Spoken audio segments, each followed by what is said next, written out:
शिंदे की सरकार बनने के बाद बीजेपी के 9 और शिंदे के 9 विधायकों ने पहली बार मंत्री पद की शपथ ली।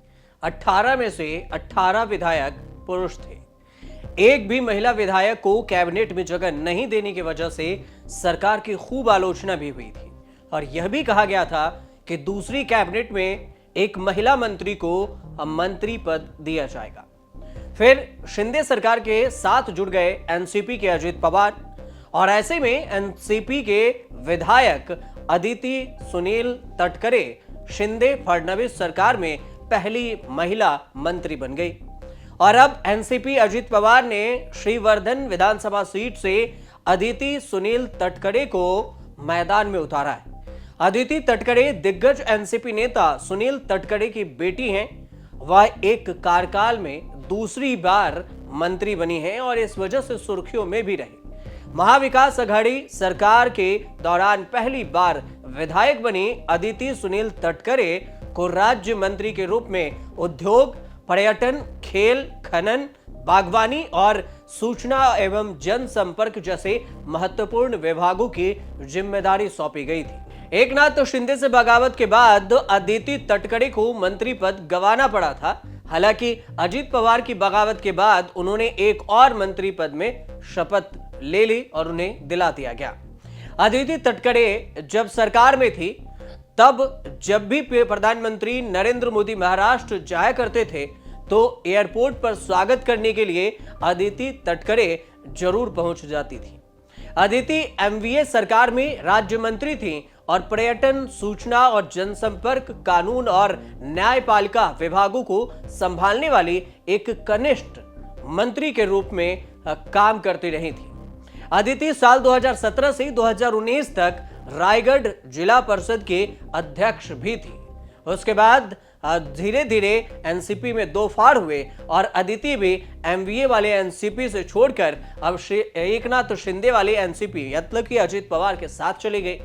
2019 के विधानसभा चुनाव में श्रीवर्धन में कुल 58.55% वोट पड़े थे और एनसीपी के अदिति तटकरे ने शिवसेना के विनोद रामचंद्र घोसालकर को 39,621 वोटों के मार्जिन से हराया था और इस सीट पर पिछले 3 विधानसभा चुनाव से एनसीपी पार्टी का दबदबा रहा है।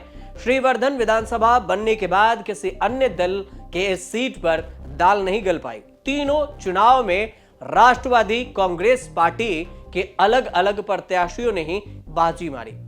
श्रीवर्धन सीट पर भले ही अभी तक एनसीपी को कोई नहीं हरा सका हो, लेकिन इस बार राजनीतिक परिस्थिति और राजनीतिक स्थिति कुछ अलग ही है। दोनों उलट है क्योंकि राष्ट्रवादी कांग्रेस पार्टी यानी कि एनसीपी दो हिस्सों में बंट चुकी है। एक तरफ शरद पवार, एक तरफ अजित पवार।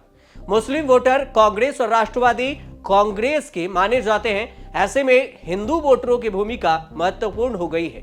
जिस तरफ एकमुश्त हिंदू वोटर गए उसी की जीत पक्की हो जाती है। श्रीवर्धन एक सामान्य श्रेणी की विधानसभा सीट है और इस सीट पर अनुसूचित जाति के मतदाता लगभग 14,08,83 बताए जाते हैं, जो कि करीब 5.41% है और वोटरों के बंटने की परिस्थिति में एक बार फिर से एनसीपी शरद पवार गुट का प्रत्याशी जीत की तरफ बढ़ जाएगा। सुनील तटकरे की अगर बात करें तो महाराष्ट्र के नए डिप्टी सीएम अजित पवार की काफी करीबी माने जाते हैं। सुनील तटकरे ने हमेशा महाराष्ट्र की राजनीति में उतार चढ़ाव में शामिल रहना पसंद किया। पार्टी ने उन्हें 2014 में रायगढ़ से लोकसभा चुनाव लड़वाया था जब वह शिवसेना के मौजूदा सांसद अनंत गीते को हार गए थे। अनंत गीते से हार गए थे और इस बीच में उनके विधानसभा सीट उनके नतीजे अवधूत के पास चली गई थी। 5 साल बाद तटकरे ने फिर से आम चुनाव लड़ा और जीत गए। 1995 में वह पार्टी के टिकट पर विधायक बने। 2004 में उन्हें खाद्य और नागरिक आपूर्ति मंत्री बनाया गया। 2008 में उन्हें ऊर्जा मंत्री और 2009 में वित्त मंत्री नियुक्त किया गया। अब महाराष्ट्र की 288 विधानसभा सीटों के लिए 20 नवंबर को चुनाव है, वोटिंग है और उसके बाद 23 नवंबर को यहां पर वोटों की गिनती होगी। उसके बाद नतीजे साफ होंगे कि आखिर कौन कहां से जीता, किस गठबंधन की जीत हुई, सरकार कौन बनाएगा। तब तक आप देखते रहिए न्यूज़ तक।